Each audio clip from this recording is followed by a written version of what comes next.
At 6:14 on August 18, 1944, Corporal Jack Sullivan crawled under an M4A1 Sherman tank in a muddy field near Saint-Lô, France, armed with an unauthorized welding machine and a plan for a modification that could land him in a court-martial.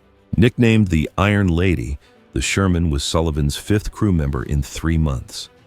The previous 4 tanks had been neutralized by German anti-tank guns. Sullivan had survived all 4. The other 19 men in those tanks hadn't. Why do you think they didn't survive? Sullivan was a tank driver. He was 22 years old, from Boston, Irish, 5'7", 170 cm tall, and weighed 140 pounds. He was too small for an infantryman, perfect for fitting in the driver's seat of a Sherman. He joined the 2nd Armored Division in England, trained for 4 months, landed on Omaha Beach on DPLA-3, and watched his first tank being prepared when a Panzerfaust hit it on June 12th. Preparing was the term tankers used when a Sherman caught fire. The M4A1 was gasoline-powered. When a German anti-tank shell penetrated the armor, it usually ignited the fuel. The tank burned intensely, incandescent. The crew had about 10 seconds to jump out of the tank before the ammunition vaporized and the whole thing exploded. They had 10 seconds to open the hatches, climb out, hit the ground, and escape. Was 10 seconds enough for one person to do all that? Let's find out together. Most of the crew didn't make it. The Sherman's crew positions were cramped. The driver sat low in the hull with limited visibility. The chief gunner sat next to him. The commander, gunner, and loader worked in the turret above. When a Panzerfaust hit, the explosion would fill the fighting compartment with fire and smoke.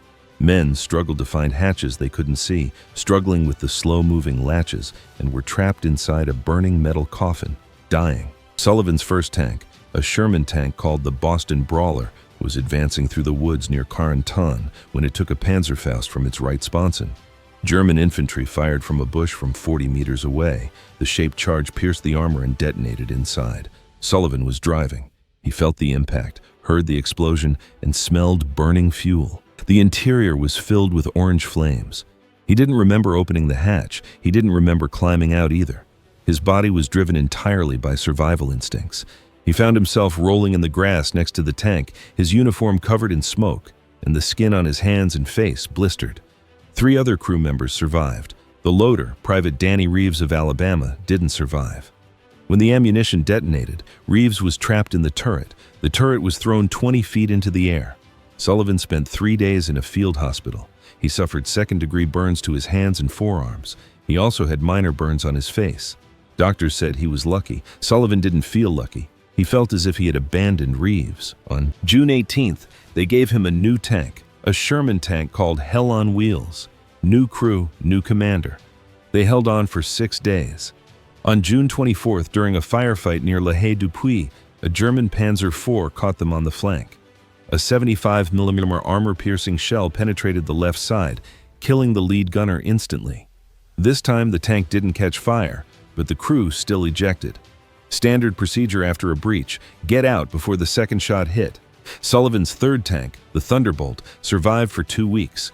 Perhaps a lucky crew thought they had found a good combination. Then, on July 9th, during an advance near Lessay, the right lane broke. It broke free of the drive sprocket, separated from the road wheels, and immobilized the tank. They were easy targets. A Panzerfaust crew attacked them 90 seconds later. The tank burned. Sullivan survived. The gunner did not. The fourth tank, the Avenger, lasted 10 days. On July 19th, it took a Panzerfaust to the engine deck. The engine caught fire. The flames spread to the crew compartment. Sullivan jumped out the hatch. The commander and loader escaped from the turret. The chief gunner and gunner died of smoke inhalation before they could escape. When Sullivan was assigned to the Iron Lady on July 25th, he had survived the neutralization of 4 tanks. The other tankers began calling him Lucky. He said he had a guardian angel. He said nothing could kill him. Sullivan didn't believe in guardian angels. He believed the survival rate of the Sherman tanks was unacceptable and that someone had to fix the problems that had led to the deaths of his crew. The Sherman had multiple design flaws that turned minor damage into crew casualties. The first problem? Track tension. The Sherman's tracks were held in place by tension from the drive sprocket and tension wheel. If the tension wasn't perfect, and it never was in combat, The tracks could fly apart when the tank made a sharp turn or crossed rough terrain. A man meant immobility. Being immobile meant an easy target. An easy target meant a dead crew. So what was the second problem? The second problem, the escape hatches. The driver and bow gunner each had a hatch above their respective positions. The hatches were opened by releasing a latch and pushing it upward. Simple enough in theory. In practice, as the tank filled with smoke and flames and explosions approached, panic set in, and opening the hatches became difficult. Men died struggling to open latches they couldn't see or couldn't open quickly enough. The third problem, the interior layout. The fighting compartment was filled with ammunition, equipment, and controls. When the tank was hit, debris and equipment became obstacles. Men trying to escape had to jump over seats, pass ammunition racks, and navigate around the transmission housing. Every second of delay increased their chances of death. Sullivan was no engineer. He had worked in construction before the war and had basic knowledge of metalworking and welding. But he understood mechanical systems, what failed, and why. And he had been inside 4 burning tanks. He knew exactly where the problems were. There was a potential solution to the track tension problem. The Sherman's tracks were tensioned by adjusting the position of the tension wheel at the front of the tank. Adjustment was done with a large bolt, requiring tools and time.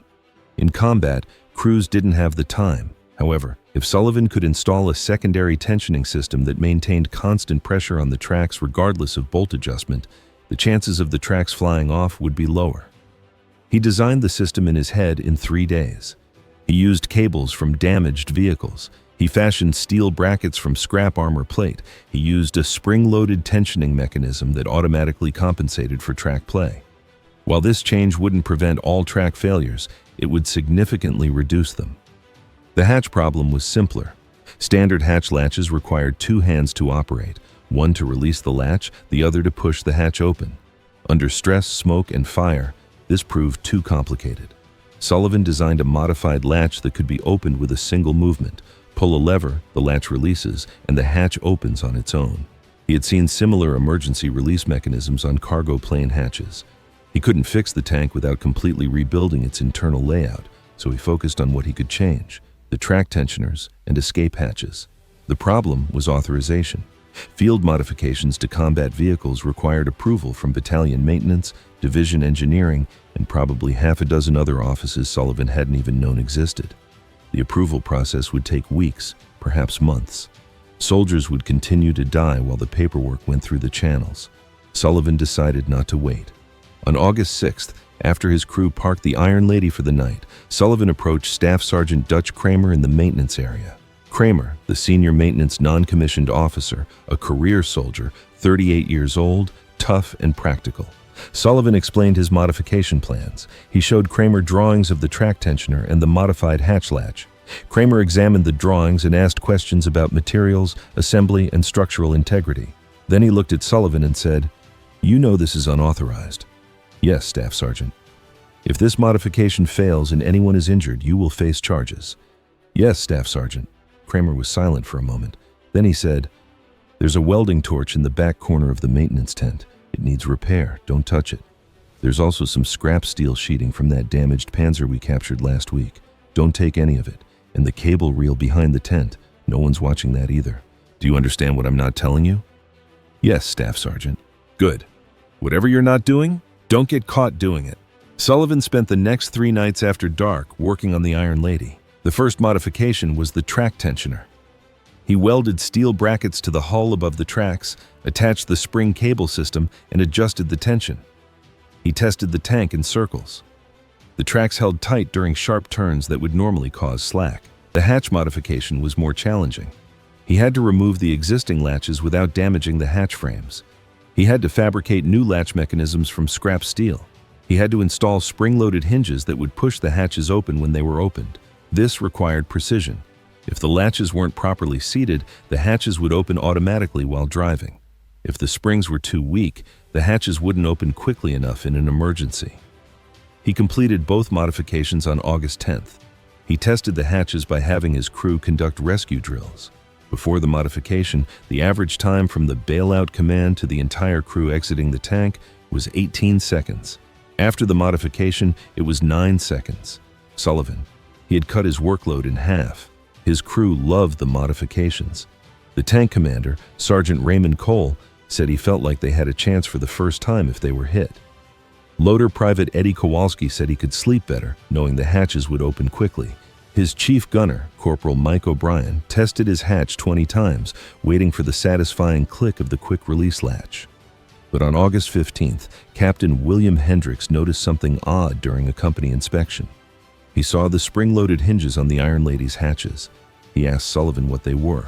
Sullivan explained the modification. Hendricks asked who authorized it. Sullivan replied that no one had. Hendricks ordered Sullivan to report to the command center immediately. Sullivan stood at attention in front of Hendricks's desk. The captain was a 31-year-old West Point graduate and a law-abiding officer. He didn't tolerate unauthorized modifications to his tanks. "Corporal Sullivan," Hendricks said, "do you understand that modifying military equipment without permission is a serious violation?" "Yes, sir." "Do you understand that you will be held responsible if your modification fails and causes injury or death?" "Yes, sir." "Then why did you do it?" Sullivan looked Hendricks in the eye. "Because people are dying, sir. The Sherman has design flaws. I fixed 2 of them. My crew's survival rate has increased significantly." Hendricks leaned back in his chair. "You're not an engineer.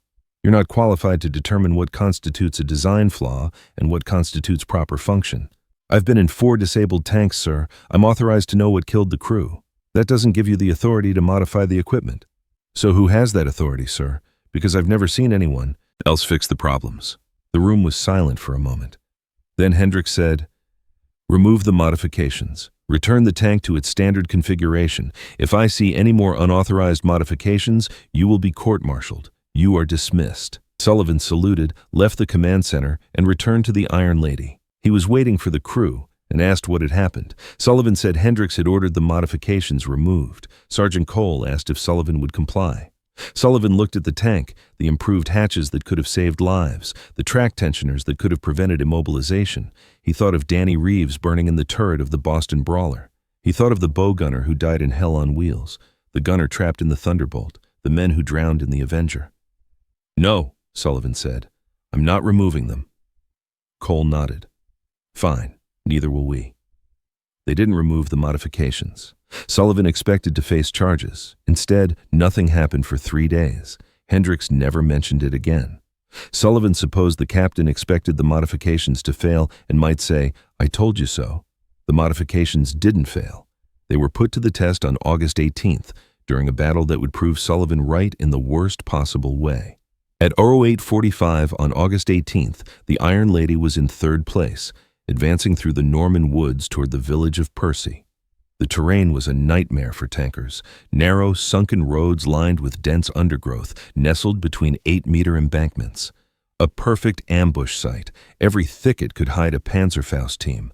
At every junction, a German anti-tank gun could be found, positioned to create perfect fields of fire. Sullivan drove cautiously, watching the lead tank through his limited vision periscope. The lead tank was the War Horse, commanded by Lieutenant Frank Morrison. The next in line was the Hellcat, commanded by Staff Sergeant Mike Davis. Behind the Iron Lady were 2 more Sherman tanks, the Thunder and the Rampage.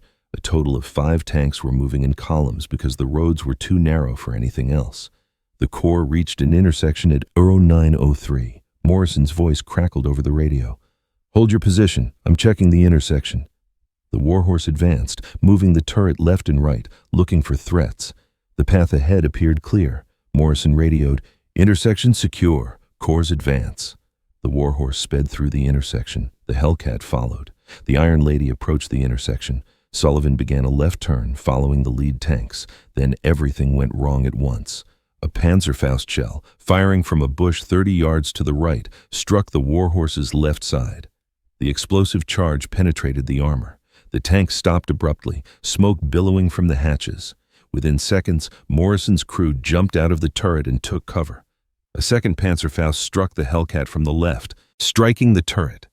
The explosion killed the loader instantly. The rest of Davis's crew evacuated through every available hatch, some diving out while the tank was still advancing. Sullivan's combat instincts also took effect.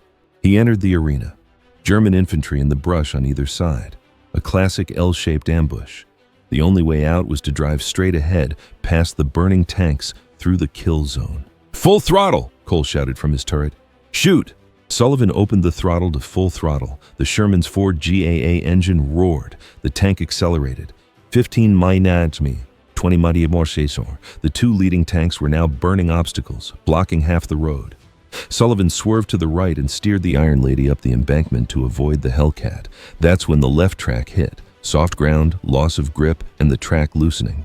Sullivan felt it immediately, the distinct sensation of the track losing tension and starting to slip on the road wheels. On a standard Sherman, the track would have been completely thrown off within the next 3 seconds. The tank would have remained immobile in the kill zone while the German infantry reloaded with Panzerfausts. But the Iron Lady was no standard. The Sullivan's track tensioner engaged automatically. The spring-loaded cables tightened, maintaining pressure on the track. The track remained connected to the drive sprocket. The tank continued moving. Sullivan felt the system working through the steering levers. The left track was working erratically, but still.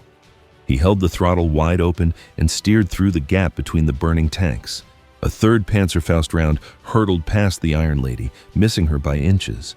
Sullivan saw the smoke trail and felt the jolt. The German gunner had aimed for where the tank should have been, its tracks blown off, dead in the middle of the road. But the Iron Lady was still moving, long past its intended point of impact. Cole fired his 75mm main gun at the brush from which the Panzerfaust had fired. The high-explosive round exploded on the embankment, sending soil and vegetation flying. Loader Kowalski loaded another round within 4 seconds. Cole, driving the rounds through the brush, suppressed the German positions and opened fire again. Sullivan cleared the kill zone, reaching speeds of 40 km/h on the open road beyond the intersection. Behind him, Thunder and Rampage were rolling in smoke and backing away from the ambush. Morrison and Davis's crews were taking rifle fire from the brush and trying to take cover. "Sullivan, stop the tank," Cole ordered. "We must provide covering fire." Sullivan braked. The Iron Lady skidded to a halt 100 meters beyond the intersection. Cole turned his turret toward the ambush area and engaged targets with the main gun and axial machine gun. Chief Gunner O'Brien fired his .30 caliber rifle at German infantry appearing in the brush. For 3 minutes, the Iron Lady was the only friendly tank in position to provide fire support. Cole's accurate artillery fire kept the German infantry under pressure, while Morrison and Davis's crews took cover. Thunder and Rampage repositioned, advanced along alternate routes, and increased their firepower. At 09:16, the ambush was broken. The German infantry retreated, leaving behind 3 abandoned Panzerfausts and 6 casualties. Morrison's crew was intact but shaken. One of Davis's crewmen, the loader, took the direct hit from the Panzerfaust explosion. The Warhorse and Hellcat were total casualties, and burning wreckage blocked the intersection.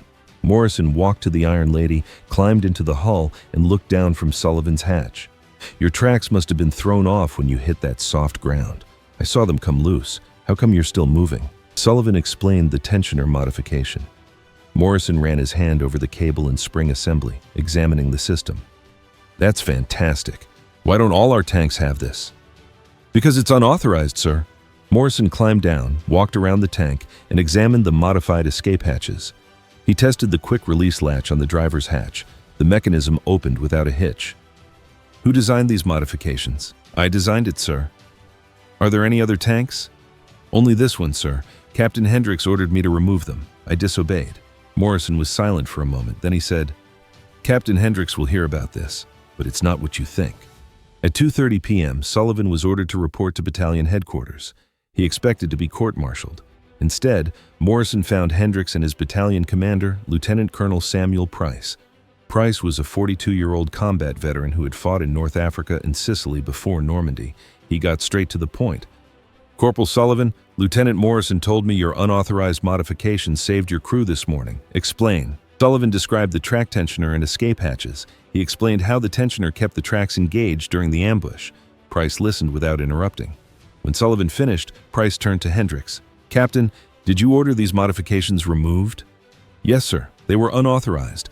I believed they posed unknown risks." "Do you still believe that?" Hendricks looked uncomfortable. "Sir, the modifications are working as intended."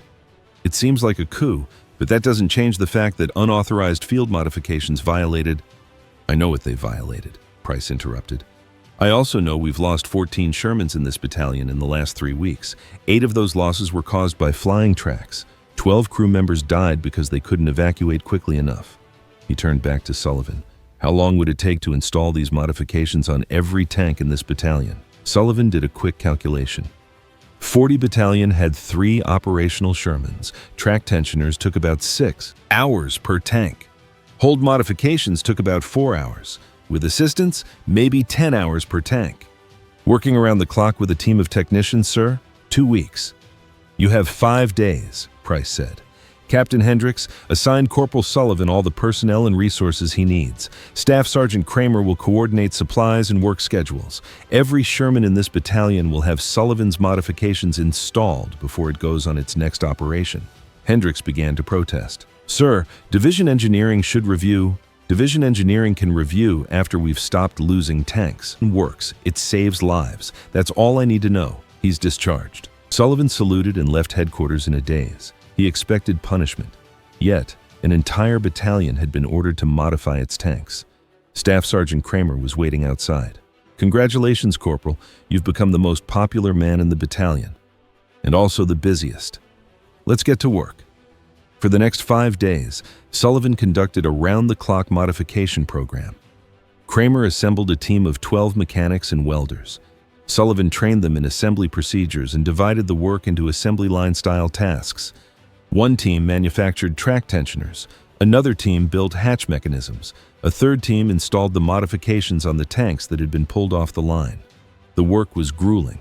Sullivan slept 4 hours a night and spent the rest of his time supervising the assembly, troubleshooting problems, and training the crews on the modified equipment. His hands were cut, burned, and permanently stained with grease and welding flux.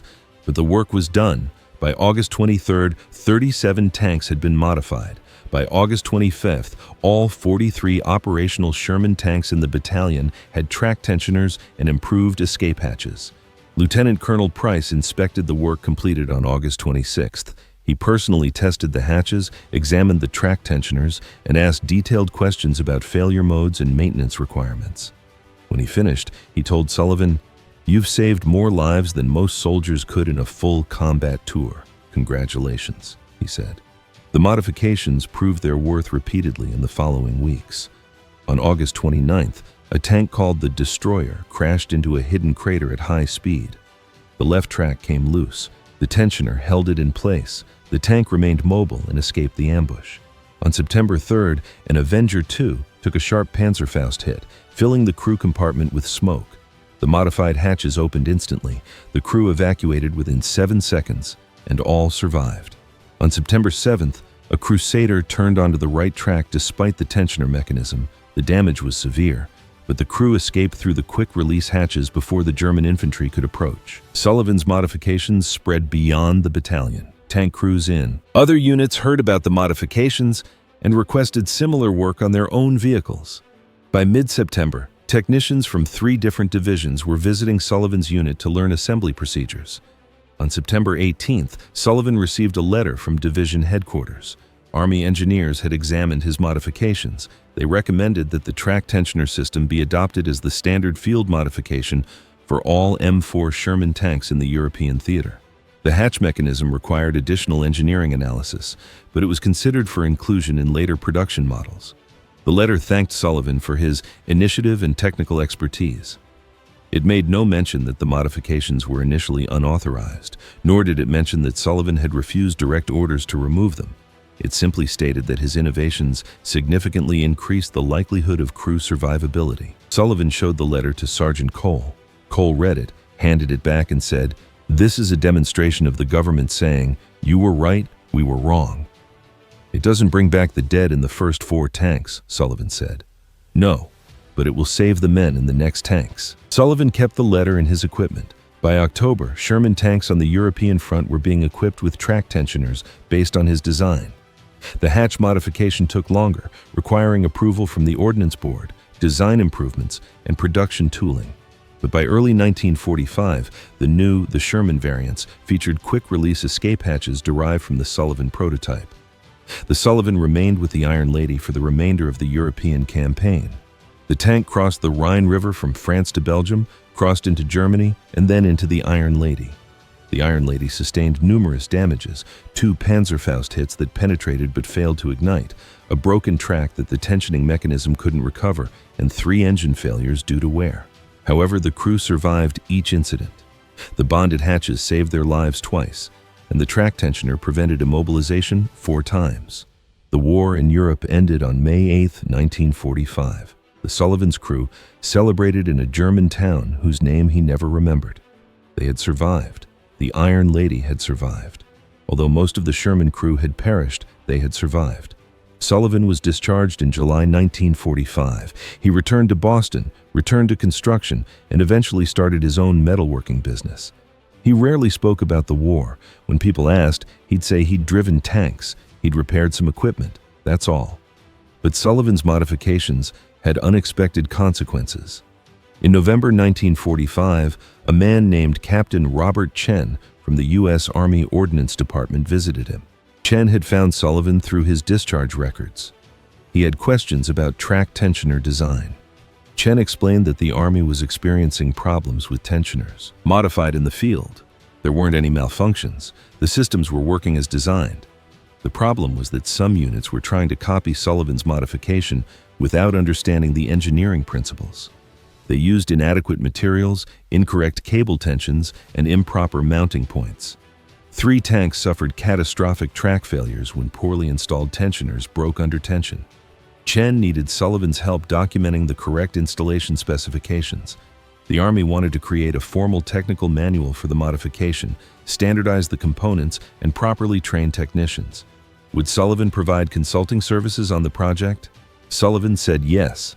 Over the next 6 months, he developed the track tensioner design with Army engineers at Aberdeen Proving Ground in Maryland. They tested different cable materials, spring tensions, and mounting configurations. They subjected the systems to extreme stress conditions: mud, sand, snow, continuous high-speed operation. They documented every feature, every installation step, and every maintenance requirement. The result was Technical Manual TM 9-759A, Track Tensioner Maintenance System, Field Installation. Published in June 1946, the manual provided complete instructions for installing the Sullivan track tensioner on any Sherman model. Sullivan's name appeared in the acknowledgments. On page 47, there was a line buried. The original design concept was conceived by Sergeant J. Sullivan, 2nd Armored Division. Standardization of the escape hatch modification took longer. The Army Ordnance Board required extensive testing of the system before it could be approved for production vehicles. They produced prototypes, conducted controlled tests, and analyzed failure modes. Testing continued throughout 1946 and into 1947. During this period, Sullivan returned to civilian life. His metalworking business grew. He hired 3, then 10, and then 20 employees. The skills he learned in tank modification were successfully translated into commercial production. He produced precision metalwork for specialized industrial equipment, specialized assembly systems, and production facilities. In 1948, Sullivan received notification that his escape hatch modification had been approved for production. The new M4A3E8 Sherman tanks, the final version still in production for export to the Allies, would feature quick-release hatches based on his design. The notification came with a check for $500, the standard government payment for approved design modifications. Sullivan deposited the check and thought little of it. He was away from the war, focused on building his business and raising a family. He married in 1949 and had 3 children by 1955. War became something he did before his real life began, but the modifications continued. During the Korean War, American Sherman tanks used both track stretchers and improved hatches. Tank crews reported that the modifications significantly increased survival rates when their vehicles were hit. After the war, several crew members wrote letters thanking Sullivan for the equipment that had saved their lives when their tanks were destroyed by North Korean T-34s or Chinese anti-tank guns. Sullivan kept the letters in a box in his garage. He never showed them to anyone. His family knew he had been a tanker during World War II and had survived several tank crashes. They didn't know he had designed modifications that became standard equipment on thousands of vehicles. In 1973, a military historian researching Sherman tank development discovered Sullivan's remains in the Army Ordnance archives. He found references to the van's modifications. The historian contacted Sullivan and requested an interview. Sullivan agreed, spent 3 hours with the historian and explained the original problems he was trying to solve and how he developed his solutions. The historian asked Sullivan if he was proud that his modifications had been so widely adopted. Sullivan considered this, and then said he was pleased that fewer men died because the hatches opened faster and the tracks stayed in place. Pride wasn't the right word, it was more like completing the necessary work. The historian asked Sullivan if he was angered by the initial resistance of officers like Captain Hendricks. Sullivan said no. Hendricks was following regulations, doing his job. The system had finally worked. The changes had been tested, approved, and implemented. That was the important thing. The historian's research was published in a military journal in 1974. The article described Sullivan's modifications in technical detail, noted their widespread adoption, and cited the estimated number of lives saved. The article referred to Sullivan as one of the unsung innovators of armored warfare. Sullivan read the article once, archived it, and returned to work. In 1982, at the age of 60, he retired, sold his metalworking company to his employees, and spent his retirement woodworking and spending time with his grandchildren. In 1991, the U.S. Army Ordnance Corps invited Sullivan to a ceremony honoring those who had contributed to armored vehicle development. When he attended, he found himself surrounded by engineers and designers who had worked on tanks for decades. Many had advanced degrees. Many had spent their careers in military research and development. Sullivan was the only one who began his career as a soldier solving problems with a welder in the midst of conflict. During the ceremony, a retired general gave a speech about innovations in military equipment. He noted that some of the most significant advances come not from research laboratories, but from soldiers in the field, identifying problems and developing practical solutions. He specifically mentioned Sullivan's track tensioning mechanism and escape hatches as examples of countless life-saving field innovations. After the ceremony, several young engineers approached Sullivan and asked him technical questions about the original design process. How had he calculated cable tension? How had he determined spring rates? How had he tested the systems? Sullivan explained that he hadn't calculated anything.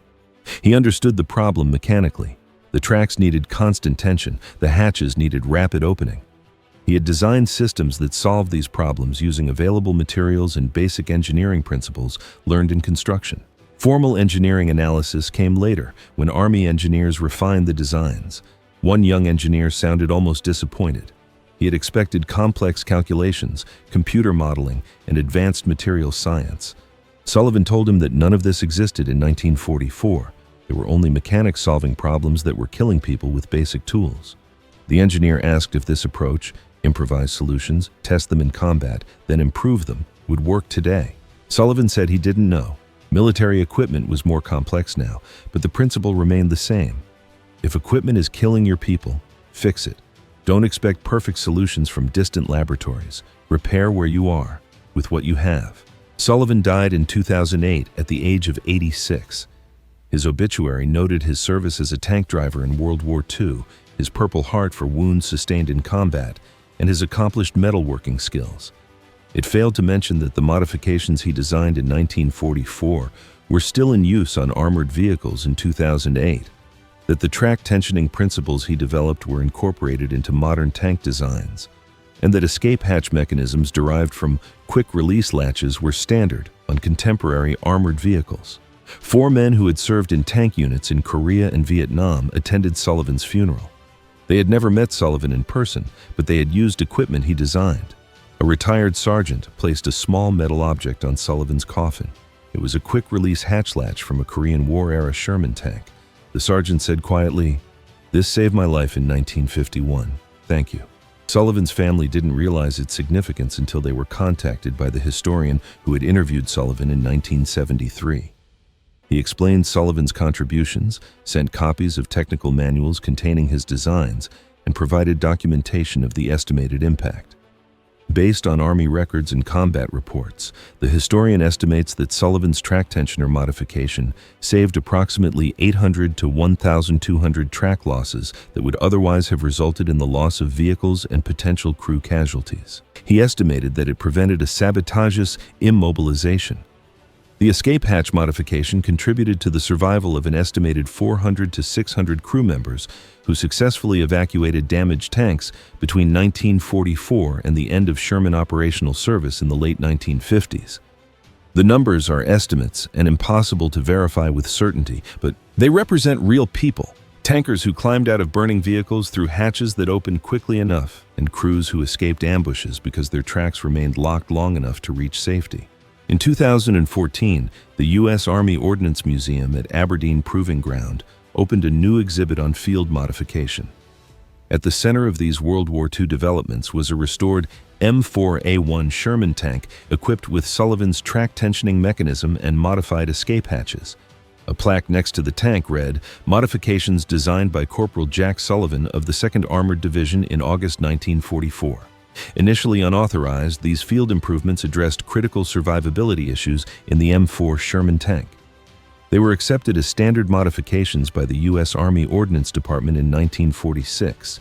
They are credited with saving the lives of hundreds of crew members in World War II, Korea, and subsequent conflicts. They exemplify the combat innovation of soldiers who identified and resolved critical equipment deficiencies. The exhibit didn't attract much public attention. Most visitors simply walked past the Sherman to see the more impressive exhibits, such as captured German Tigers, modern Abrams tanks, and artillery. But every now and then, a veteran would stop, examine the track tensioner, test the quick release latch, and reminisce. This is the true story of military innovation. Not grand research programs or billion-dollar development contracts. Just a 22-year-old corporal with a blowtorch solving the problems that killed his friends. Modifications built from scrap metal in the heat of battle, tested under fire, and developed out of necessity. Sullivan never claimed his modifications were revolutionary. He identified faults, developed practical solutions, and implemented them in defiance of regulations. The fact that these solutions saved lives and became standard equipment was a vindication, but not the goal. The goal was simpler. Keep your crew alive. Get them home. Every tanker who jumped out of a burning Sherman through a hatch that opened in 9 seconds instead of 18 owed that survival to Jack Sullivan. Every crewman who escaped an ambush because their tracks remained attached owed their lives to the springs and cables Sullivan welded to a tank in the French field. Most never knew his name. Most didn't know that the equipment they relied on was designed by a soldier who had survived 4 tanks being knocked out and had decided enough was enough. But they survived because he refused to accept that good enough was good enough. Because he saw the problems and fixed them. Because he understood that regulations were less important than lives. If this story resonates with you, hit the button. Share it with someone who needs to understand what true innovation looks like. Subscribe so you never miss these forgotten stories. Stories of people who changed wars without anyone noticing, who saved lives without taking credit, who understood that the best solutions come from people who confronted problems head-on. Leave a comment. Let us know where you're watching. Did anyone in your family serve in the armored forces? Tell us about the unsung innovators you know, the tinkerers, the problem solvers, the fixers of what needed fixing. Thank you for watching. Thank you for remembering. Thank you for keeping Jack Sullivan's story alive. These men deserve better than silence.